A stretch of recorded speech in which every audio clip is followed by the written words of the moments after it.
sebagian teman-teman juga sudah diberi brief oleh Pak Jokowi untuk mengawal Mas Ganjar kan? Iya. Mengawal Mas Ganjar, kemudian ya arahnya ke sana. Setelah kami konsolidasi, tiba-tiba Pak Jokowi belok. Jadi kaminya tetap di jalan yang sudah disepakati. Iya. Nah, Pak Jokowinya yang belok kan? Iya, Gitu. iya.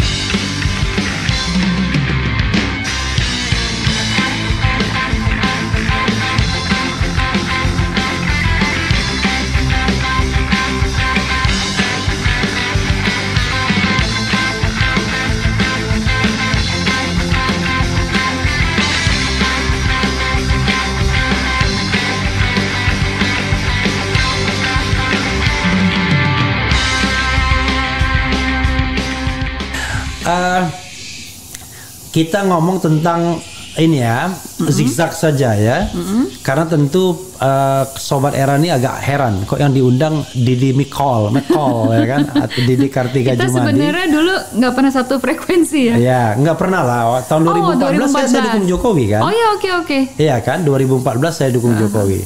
Nah, saya ingin terakhir dulu ya. Kan paling bagus tuh yang dari current, jangan dari yang belakang dulu, dari current. Ya, siap. Dari current itu adalah yang menarik adalah ini ada beberapa relawan Ganjar Mahfud yang saya tahu bahwa Jokowi banget awalnya. Iya. Ya kan? Jokowi banget. Tapi tiba-tiba pada saat-saat terakhir ketika Jokowi tidak dukung Ganjar tapi dukung Prabowo, akhirnya mereka menyatakan sikap. Ya. Tetap ke Ganjar dan berpisah sama Jokowi. Di situ ada Rudi Eskamri, ada Didi Kartika Jumadi, Denny Siregar yang paling dibenci 01 itu. Iya, ada Mas Jopre. Ada ya. Iya. Nah, itu kenapa? Dijawab dulu itu dulu. Kenapa? Oke. Biar jangan saya kebanyakan ngomong nanti diprotes orang saya. Silakan, Di. Iya, jadi saya dukung Pak Jokowi kan sejak 2012. Iya. Pilkada DKI ya? Pilkada DKI, kemudian 2014 sampai 2019. Ya. Nah, setelah itu kami tetap membantu sih sebenarnya di sosial media, tapi tidak berupa satu komando yang top down, lebih kepada bottom up aja, relawan-relawan yang masih punya waktu ikut berkontribusi untuk menceritakan program-program kerjanya Pak Jokowi lah pada saat itu. Nah, sampai pada sekitar tahun 2021 waktu itu. Pak Jokowi kan hadir di 2021 atau 2022 saya lupa. Pak Jokowi hadir di acara Projo yang di Senayan. Bukan, yang di Borobudur waktu itu. Di Jawa Tengah. Iya. Nah, di situ Pak Jokowi memberikan sinyal bahwa dukungannya itu adalah kepada Mas Ganjar. Gitu ya. Kemudian juga acara yang di GBK, rambut putih, wajah berkerut, itu kan sebenarnya sinyal dukungan kepada Mas Ganjar. Lagi pula kan kita juga yakin ya, masa sama-sama PD Perjuangan tidak mendukung kadernya. Didi kader PDIP juga ya? Baru-baru aja. Oh, baru-baru aja. Bulan Mei pas mau pencalekan itu. Oh, ikut jadi caleg juga? Iya. Untuk 2024 pertama kali? Iya. Nah, terus udah gitu akhirnya ya kami bersiap waktu itu. Oh, berarti dukungannya ke Mas Ganjar. Nah, sebagian teman-teman juga sudah diberi brief oleh Pak Jokowi untuk mengawal Mas Ganjar kan? Iya.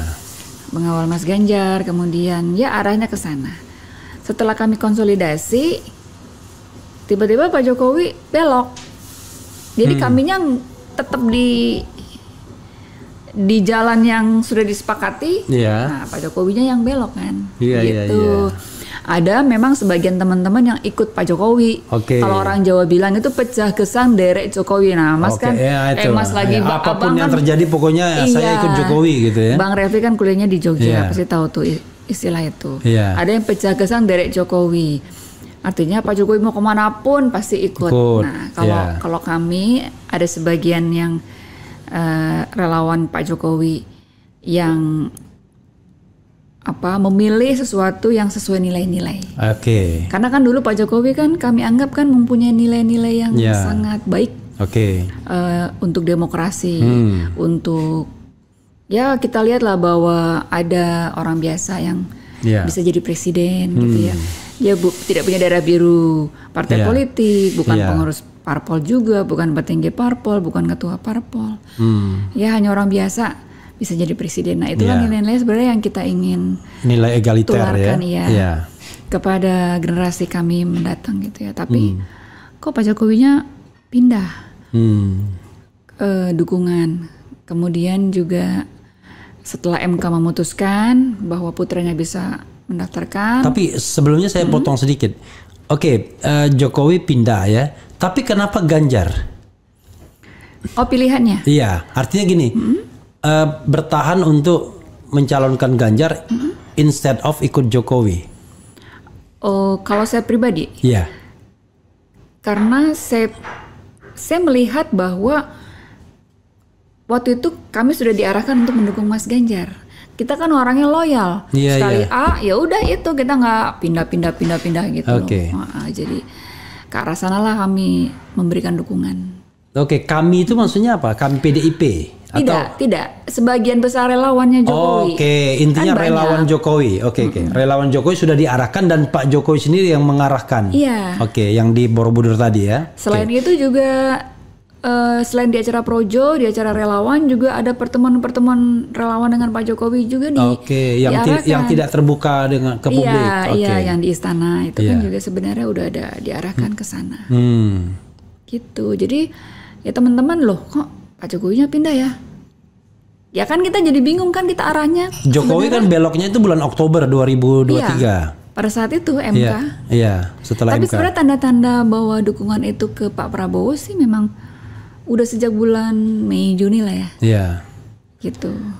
Jadi yang menarik adalah sebenarnya kan sinyal Jokowi tidak konsisten itu bahkan udah kelihatan setahun terakhir loh. Jadi dia tuh mendukung orang seperti teka-teki. Iya. Tapi sebenarnya hints itu kan sudah diberikan ke kami.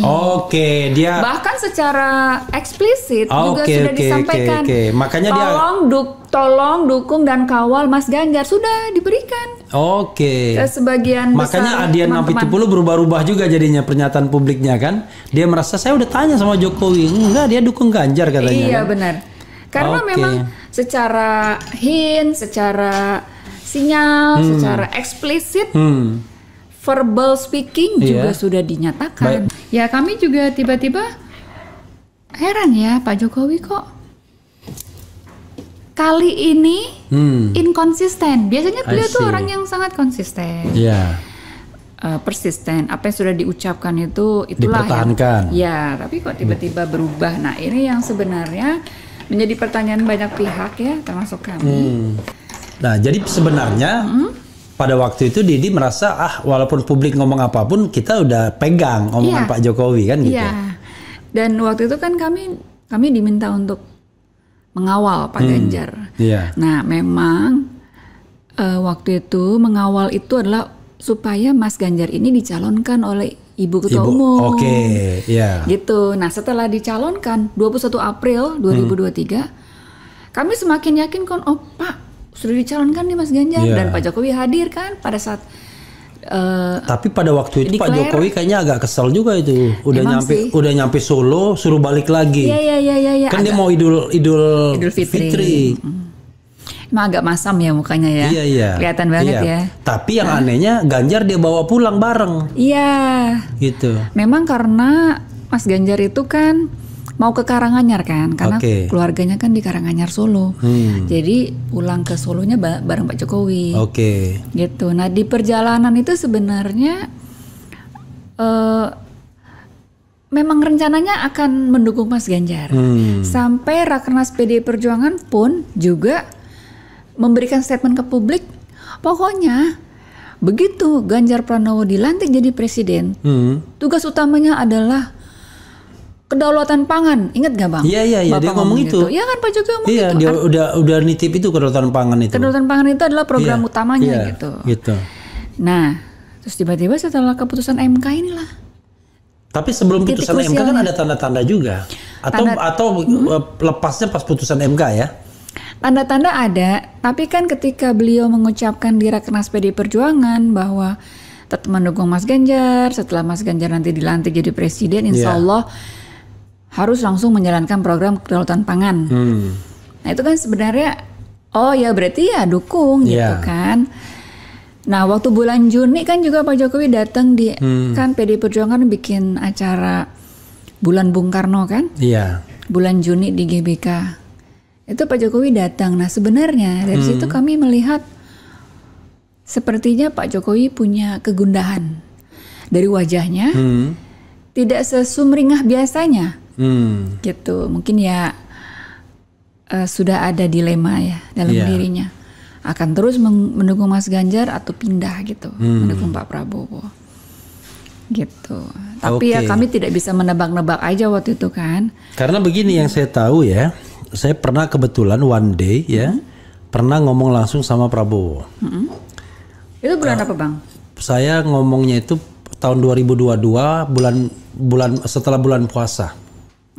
Jadi saya kan nggak kenal sama Prabowo, makanya kan saya kan nggak pernah masuk tim Prabowo sekalipun kan, nggak pernah melipir kemana-mana kan. Nah itu.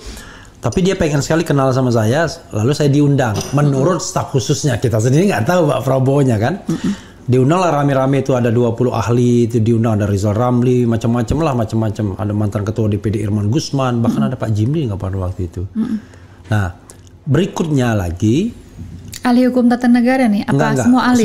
Semua ahli. Ada ekonom, ada macam-macam lah. Ada Safri Samsudin juga kalau nggak salah. Nah lalu setelah Lebaran, saya khusus cuma bertiga aja, saya, Pak Jimli, sama Rias Rasid diundang.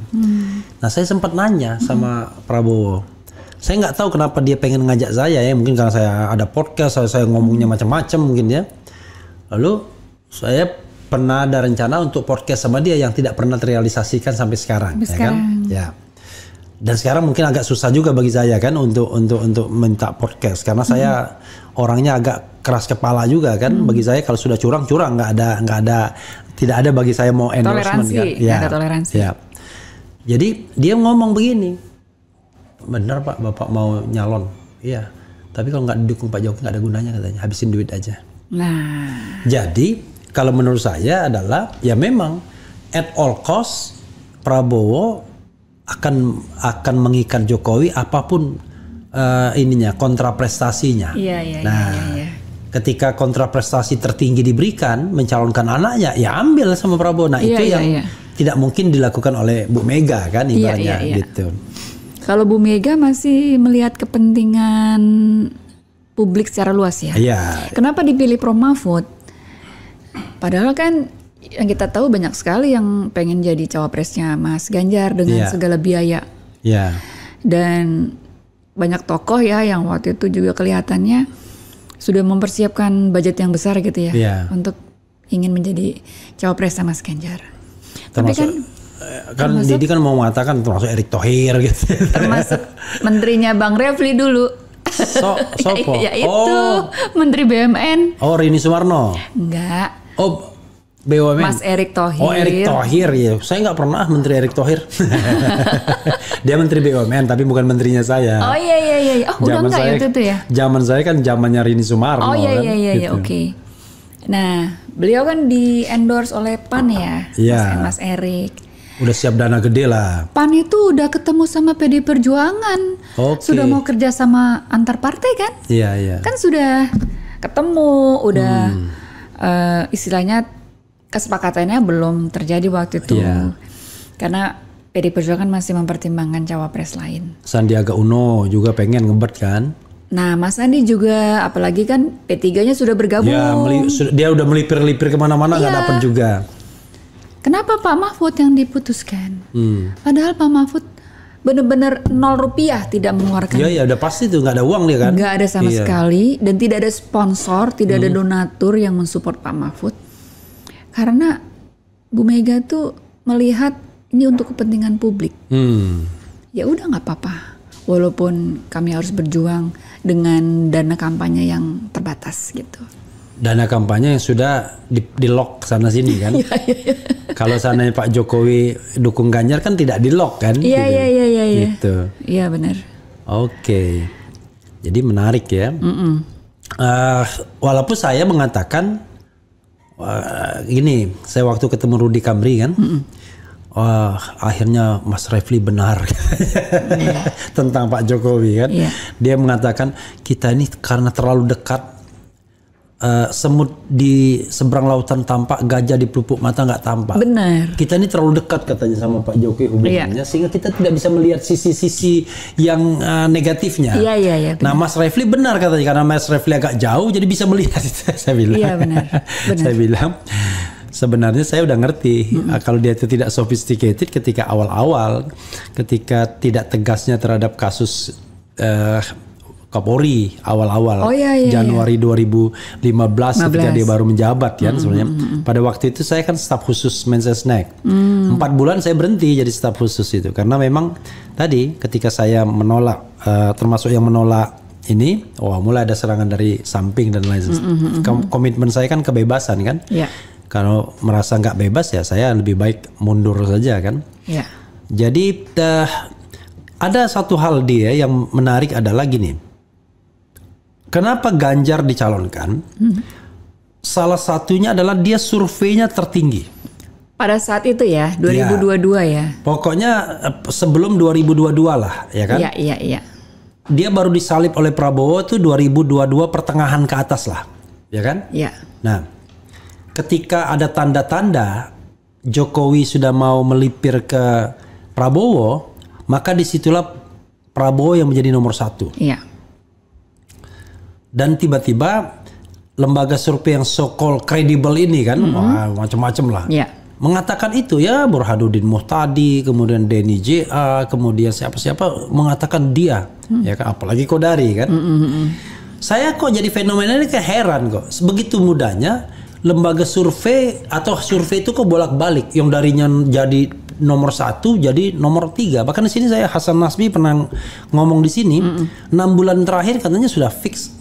Nggak pernah berubah, Ganjar selalu nomor 1 dia bilang. Ya waktu itu baru 2022 awal atau 2021 ya. Iya. Tapi maksud saya kok cepat sekali changeable seperti itu. Apakah iya ya? Kalau saya dukung di Jokowi, misalnya saya dukung si X, tiba-tiba si X langsung nomor 1. Apakah kan ini tidak ada grand design-nya ya? Gimana Di? Sepertinya ini kita bicara soal Jokowi effect ya. Iya.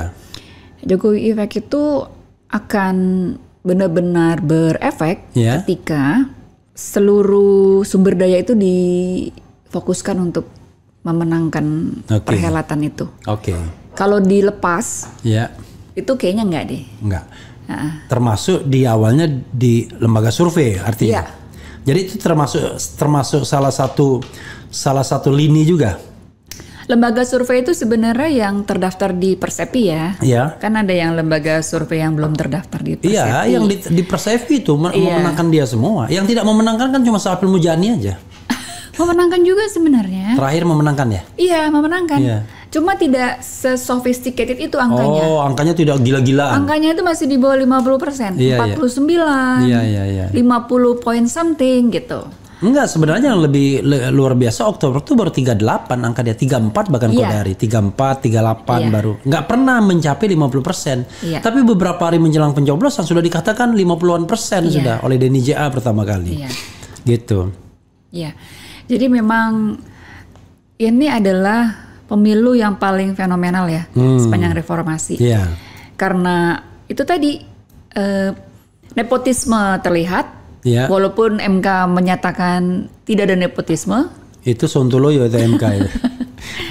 Tapi kalau orang Jawa bilang ceto welo welo, ceto welo welo, ceto welo welo atau welo welo, ceto welo welo, bahwa itu terlihat sekali gitu. Tapi kan akhirnya ya kita berikan semangatlah kepada pemenang gitu ya, supaya nanti bekerja dengan lebih baik. Dengan tantangan yang besar loh ini sekarang, perekonomian lagi buruk. Tapi begini deh ya, kita bicara objektif ya. Kadang-kadang sih gini, saya tuh sering sekali dikritik orang ya. wah saya ini benci sama Jokowi, tidak suka. Enggak ada. Ini enggak ada urusan benci dan tidak benci. Urusan negara ini urusan objektif aja. Kita ini, kalau saya kan, kalau misalnya dari sisi saya ingin demokrasi selamat. Gak ada demokrasi ngadukan ke Barreskrim Polri tiba-tiba ditangkap, itu kan demokrasi Sontoloyo namanya. Bener. Itu satu. Dan itu korbannya banyak tuh. Banyak. Ada orang ngelis ya. Saya bisa kasih contoh misalnya korban bagaimana korban Jokowi di dalam masa pemerintahannya dia memenjarakan orang. Nanti orang akan bilang, wah itu bukan Jokowi. Udahlah, kita kan bukan anak kecil ya kan. Kita paham lah yang begitu-begitu ya. Tapi abang nggak pernah kena kasus undang-undang ITE ya? Oh, saya berapa kali diadukan orang. Oh, oke. Terakhir Polda DIY yang memanggil-manggil saya. Tapi bukan undang-undang ITE sebenarnya yang paling kejam. Undang-undang 1 1946. Undang-undang tentang peraturan pidana yang kemudian diubah.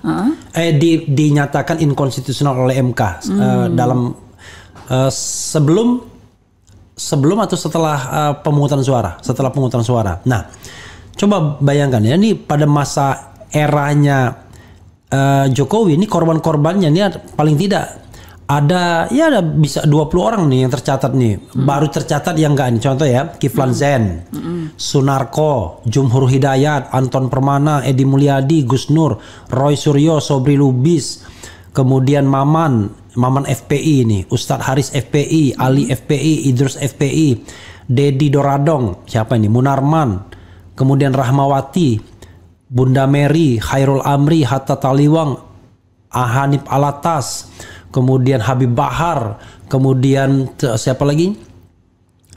Yang dari Habil Marati. Coba bayangkan, ada puluhan orang yang di penjara hanya karena berbeda pendapat. Egy Sujana, Liu Sungkarisma dan lain sebagainya. Nah, itu sebenarnya yang saya jaga. Saya menganggap bahwa pemerintah yang memenjarakan orang yang berbeda pendapat itu nggak bisa kita justifikasi. Itu satu. Oke, itu one story. Nah, another story adalah apa concern Didi misalnya dalam kalau mau melihat keberhasilan pemerintahan Presiden Jokowi yang bisa menjadi perdebatan bagi kita. Let's say ekonomi misalnya. Kan saya juga baca-baca kan fundamental ekonomi kita di era pemerintahan Jokowi ini kan tidak seindah yang diomongkan orang. Bahkan sekarang ini pusing Sri Mulyani. Bagaimana mengatur keuangan negara dengan utang yang luar biasa kan. Bayar bunga utangnya aja udah berapa miliar sendiri kan. Berapa ratus miliar sendiri. Lalu apa? Misalnya infrastruktur dampaknya bagi perekonomian masyarakat kan belum terasa kan. Gitu. Kalau kelas menengah memang menikmati. Saya kalau pulang ke Palembang pakai jalan tol udah seneng kan. Tetapi kalau kita bicara multiplier effect ekonominya, sejauh mana itu mensejahterakan rakyat? Kan itu pertanyaannya kan. Nah ini kan utang tambah banyak misalnya. Utang luar negeri itu 8.000 ya kan. 8.000 triliun. Kemudian utang BUMN 5.000 triliun. Kewajiban makanya kata Misbahun itu kita utang kewajiban pemerintah itu sudah 20.000 triliun, itu which is sama dengan PDB-nya. Nah itu kan nggak sehat ekonomi karena katanya yang sehat tuh maksimal 40% dari PDB kewajiban itu. Jadi apa gitu? Jadi wah itu selalu yang ditunjuk infrastruktur gitu. Padahal kan bukan itu. Korupsi contoh misalnya. Itu poin kita ketika ditinggalkan SBY 34 skor kita. Setelah 10 tahun 34 lagi. Nggak berubah ya? Nggak berubah. Jadi Jokowi pernah menaikkan skor itu sampai 40. Turun ke 37, naik ke 38, terjun bebas jadi 34 lagi. Dan 2 tahun terakhir 34. Padahal SBY menaikkan skor korupsi itu dari 20 ke 34, which is naik 14 poin kan. Jokowi dari 34 ke 34 lagi. Nggak berubah berarti. Nggak berubah. Lalu indeks kebebasan misalnya. Kebebasan Freedom berpendapat. House mengatakan kita bukan lagi negara demokrasi, tapi partly demokrasi, partly free. Jadi separuh aja bebasnya. Nah, saya kan bertanya apa setelah 9 tahun ini kita sebenarnya negara yang maju atau negara makin mundur, regresif. Pak Jimli misalnya yang objektif mengatakan demokrasi kita regresif, mundur. Walaupun Pak Jimli melipir sedikit ke Prabowo, tapi dia objektif ketika di Melbourne. Nah, sebagai orang yang hampir 10 tahun mengendorse Pak Jokowi, apa apa kelebihan benefitnya Pak Jokowi sebagai pemimpin kita ya? Iya, saya kan bingung gitu. Bang Refli ingat nggak program Nawacita kita yang 2014 itu jadi jargon utama kampanye Pak Jokowi? Revolusi mental kan? Iya. Revolusi mentalnya itu ada terrealisasi nggak sekarang? Mental kita tambah gak karu-karuan. Justru itu yang saya tanyakan, dan saya berani terus terang. Terakhir kali saya dipanggil ke istana itu 2016. Jadi ada pakar-pakar hukum dipanggil setelah saya berhenti sebagai staf khusus. Sampai 2016 sebelum saya mengkritik Presiden Jokowi masih dipanggil. Alexander Ley itu masih lah ngundang itu pun bukan ngundang khusus, ngundang rame-rame. Jadi ada 20 pakar hukum. Begitu saya ngomong, saya bilang yang membedakan Pak Presiden dengan yang lainnya adalah tagline revolusi mental, saya bilang. Tapi nggak jelas ukurannya, saya bilang. Iya. Revolusi mental itu kalau kita bikin program itu harus measurable, kan begitu, harus terukur. Apa ukuran revolusi mental? Yang sederhana misalnya, apakah kita suka ngantri misalnya, apakah kita buang sampah tidak sembarangan lagi? Kan enggak. Apakah korupsi misalnya turun gitu. Jadi dua hal yang saya mention, revolusi mental dan pemberantasan korupsi.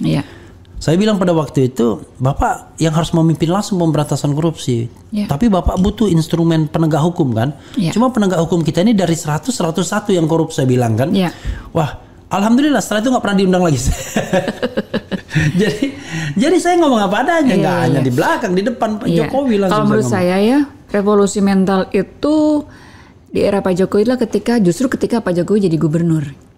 Sampai era Ahok ya.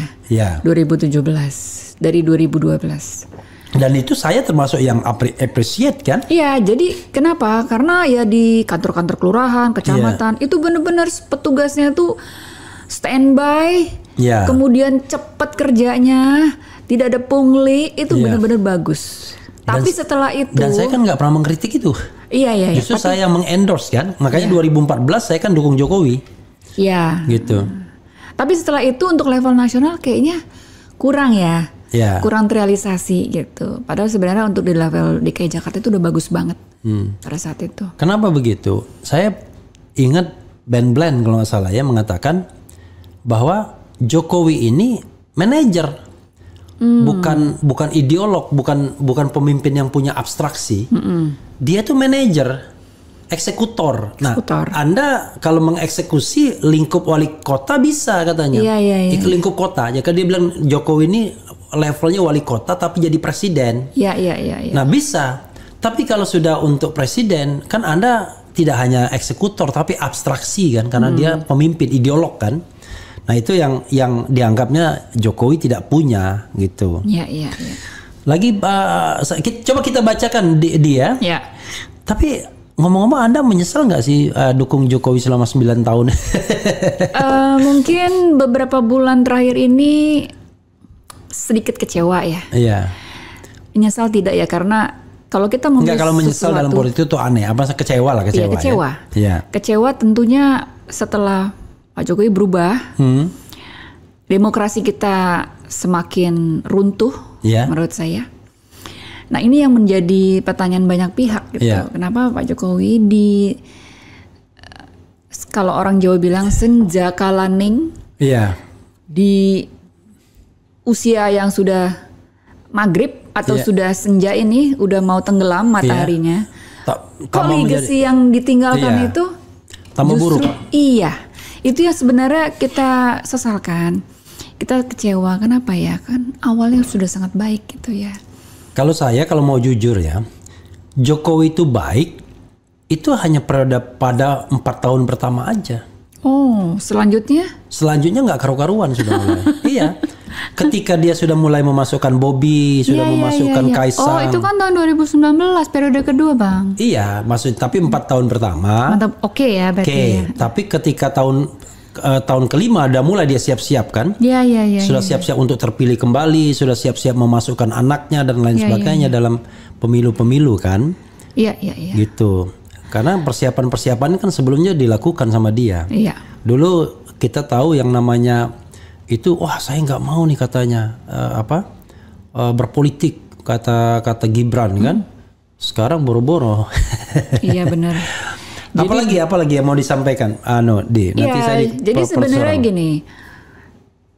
Relawan yang akhirnya berbeda jalan dengan Pak Jokowi itu kan sekarang dibuang-buangin. Teman-teman yang masih di BUMN juga dipecat-pecatin gitu, yang masih menjabat di beberapa instansi lembaga, kementerian lembaga itu juga dibuang-buangin gitu ya. Menurut saya itu nggak healthy ya. Kenapa kalau kita berbeda jalan itu, kenapa harus menegasikan kemampuan profesional seseorang gitu ya? Misalnya kayak Bang Relvi kan punya kemampuan hukum tata negara yang mumpuni gitu kan. Yang dibutuhkan di beberapa instansi pemerintah mungkin ya, atau di BUMN gitu ya. Untuk jabatan-jabatan strategis, tapi karena berbeda pendapat itu akhirnya dibuang gitu ya. Jadi teman-teman lain kan banyak yang seperti itu. Ya, yang kata orang, kenapa diberhentikan? Karena nggak becus. Karena nggak becus gitu, ya kan? Padahal sebenarnya hanya berbeda jalan aja. Karena terlalu becus makanya diberhentiin. Nah, ya kita sih berharap nanti di eranya Pak Prabowo masih mau berharap. Bolehlah sebagai anak bangsa. Kalau nggak kita pindah negara dong.